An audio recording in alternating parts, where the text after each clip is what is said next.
Hey, welcome to the Ultra Branded podcast with Indran. Today we have a fantastic guest, Dr. Maxine Teo. Say hi. Hello, Indran. Hello to everyone listening in and watching. I'm Maxine.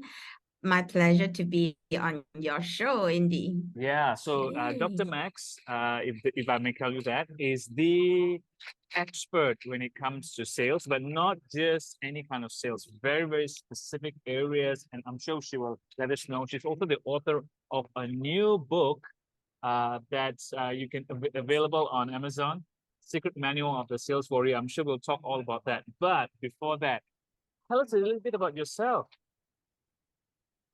Thank you. How much time do I have? Because it could be a long story. Maybe in 30 seconds.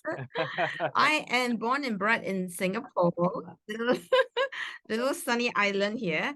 I think I'm like a product of my country whereby I followed the rules from a little kid and I went to school and I was really going through some tough times growing up because I was very shy, introverted in school and I was very school days. And I overcame that when I joined certain uniform groups and built my self-confidence.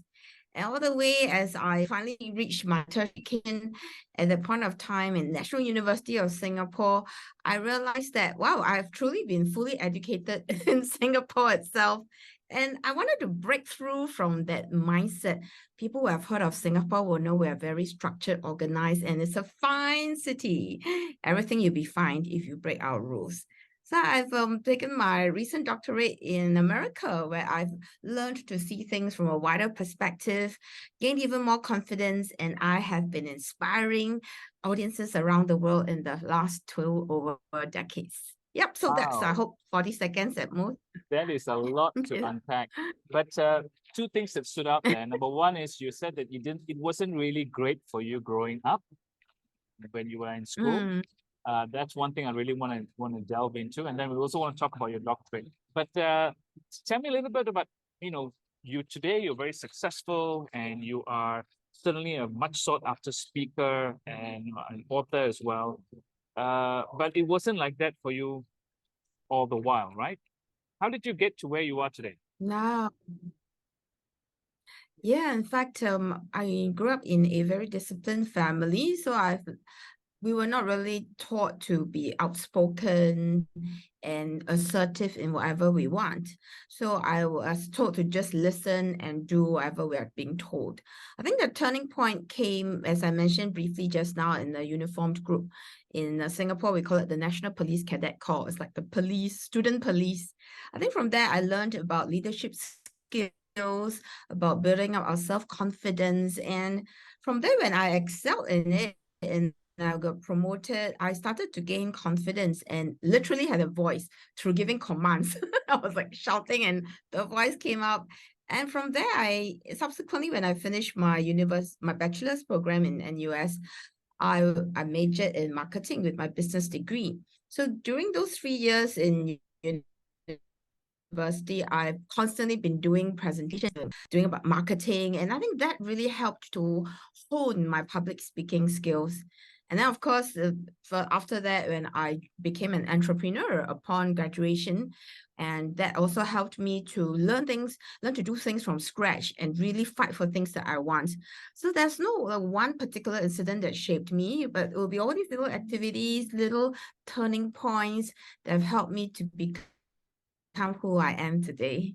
Hi. Yeah. So, what is like a major turning point for you in terms of, say, a project that you did in sales, marketing, or branding, right? That really made you look at things a different way. I'm sure there would be so many, but just name one, perhaps.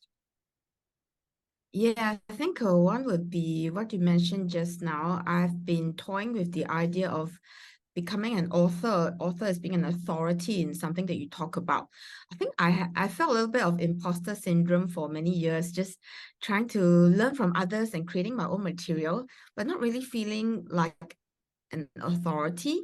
So I think the major turning point that made me feel that, yeah, I've got this. I'm living up to my own name is when I finally became an author in the year 2020, where the pandemic hit the whole world.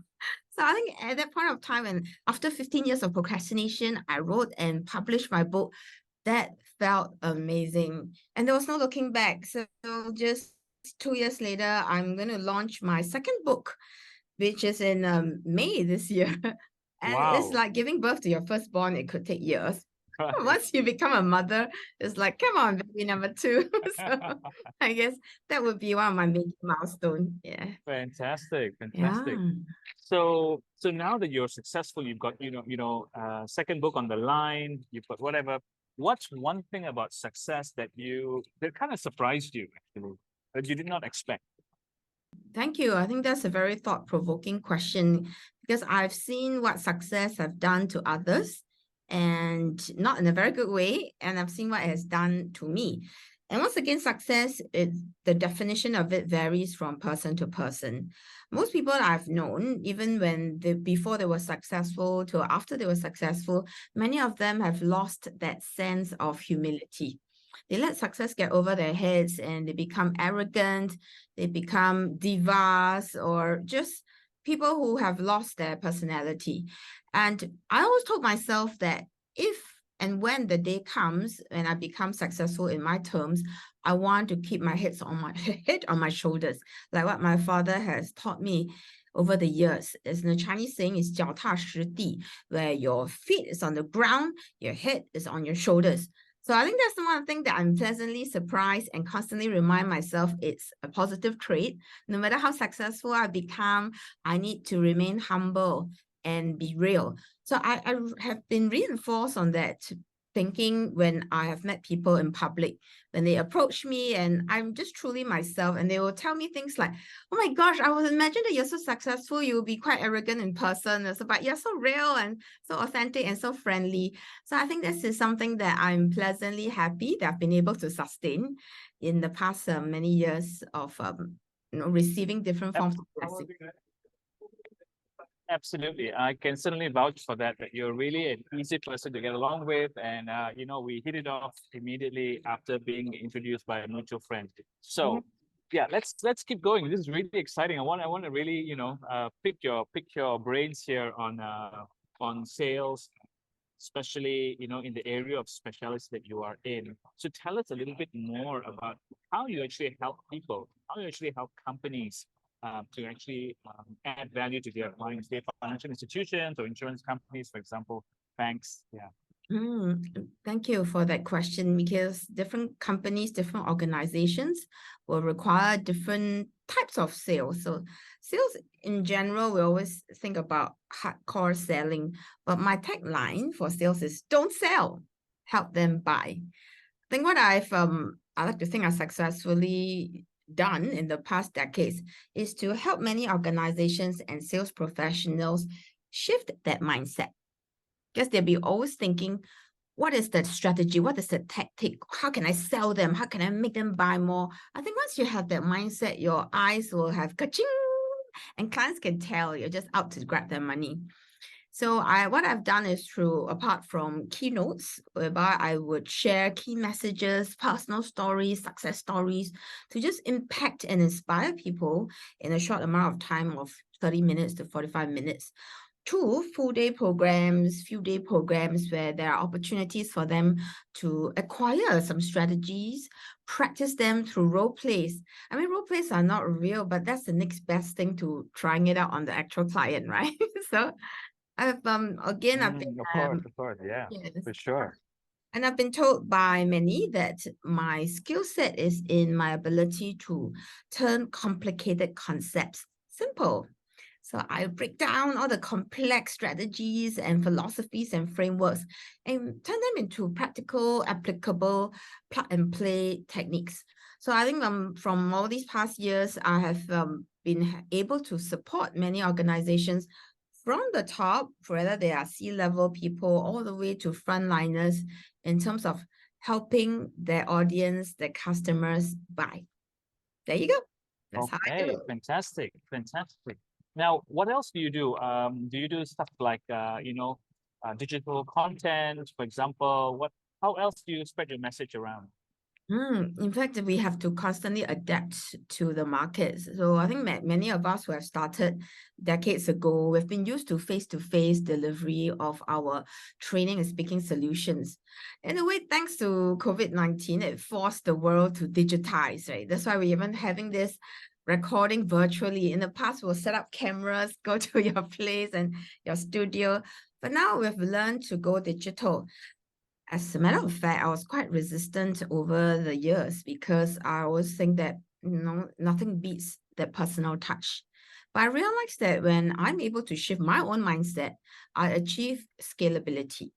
I'm able to reach out to wider audiences, and I can offer more than just a one-time inspiration.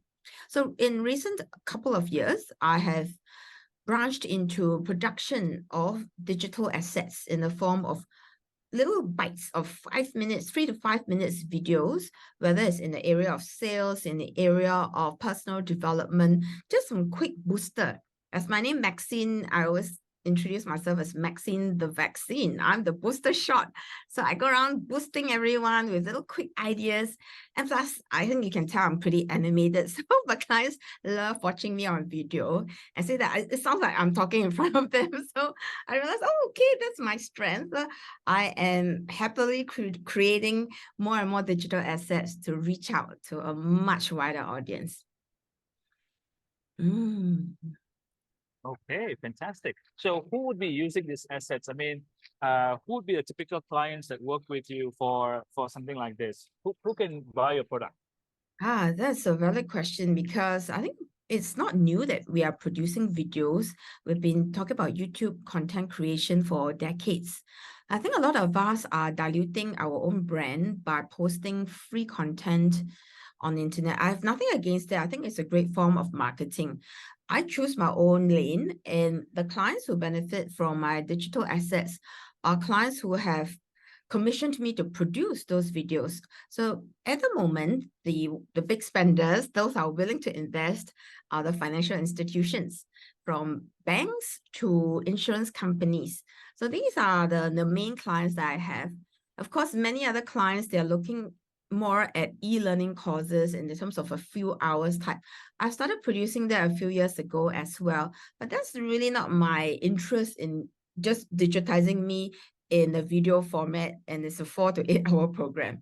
I like the idea of, in a new world, we have shorter attention span. We don't have time to sit through hours for a workshop, not to mention stare at a computer screen. So the clients right now are the financial institutions, and I do hope to expand to other industries so more people in the world can benefit from what I have to offer. Fantastic, wonderful. Okay, so we're going to wrap up shortly, but I just want to know, what's your favorite brand, and how did you discover it, and what does it say about you? To be specific, and you're referring to what's my favorite brand in the market, or what favorite brand that I want to put in the market? I think the brand that you use, the brand that you use, This might sound cliche, being a Singaporean. My favorite brand is Singapore Airlines. A great way to fly. Yeah, I think what I like about SIA is not just because it's a homegrown brand, and apart from the fact that I frequently fly, I do travel quite often, and even now that the borders have opened, and I've tried like gazillion airlines. I think what I really respect about them is their high standards for quality, all the way from just bookings to boarding the plane to the flight attendants, attention to detail, and of course the higher class that you fly in. Like recently, I've enjoyed business class with my son when I went for my graduation in Miami, USA, and that's where you realize that when you can find your niche, right? When you can create the market, and that's what I'm doing. I'm moving towards the business class, the first class. I think I've been in the economy class space for a long time, and it's great. ground for learning, for building your brand. But now that I'm moving up the lines, and I would use Singapore Airlines as my benchmark, as my role model in the way they do things, all the way from the little toiletries bags, quality made leather, and constantly checking on you what you need. I think this is something that I strive to do, to constantly feel the pulse of my audiences, to know what they want and treat them the way they like to be treated. Gone are the days where speakers just do your own song and dance, right? You need to know what the market wants. So there you go, Singapore Airlines, a great way to fly. Absolutely fantastic. And SQ has done a great job for itself all over the world, branding Singapore from the old days. I think they are really not just all talk, but actually they walk the talk as well, which is a great thing. So 2023, what's your motto for 2023? Wow, I think that's the motto where I'll tie in with my new book. That's where I want to scale greater heights by connecting with multi-generations. So that's my next level goal, because I've been just talking about working with audiences as a whole. I think that's writing the second book, Secret Manual of the Engaging Warrior, Winning Strategies to Thrive in the multi-gen workforce, is something that I want to continue to spread the message this whole year and beyond, and not just multi-gens within the country, but from the East and the West. And that's where I want to strive to go even more global. And in our recent chats, I said, I want to go beyond Asia. I want to go more to the West. When I was in USA recently, and I had a chance, and I was invited by the provost to give a speech to an international audience, I was pleasantly surprised that I was so well received. People would clap and say, I am so inspirational. I was like, oh, I don't get the kind of reception in Asia. So I think that's my next level goal. I want to go more international, not just Asia. Yeah. So that's my goal for the year. Fantastic. Yeah. Fantastic. So how can all these people book you online? I mean, how can the people around the world actually want to get more talks from you, or they want to read your books? How do they get to know you and yeah, tell us. Thank you for creating this platform for me. I think I'm available or can be found on LinkedIn, on social media like Facebook, but simply just please do visit my website, maxacademy.com.sg. Max as in MAX and academy.com.sg. And I have information about my books, about some videos of me in action, what I can do, and of course a contact form where we can connect with one another. So thanks for this opportunity. Fantastic, fantastic. Okay, Max, thank you so much for finding some time out of your busy schedule to be on the show with us today. We got so much of value, and I look forward to you coming back one of these days back on the show when your new book is out. Oh, yes, I would love to share more ideas on that. Thank you too for doing this, doing what you do, creating the platform for speakers, for people around the world to connect and to share ideas with one another. So thank you, Indran.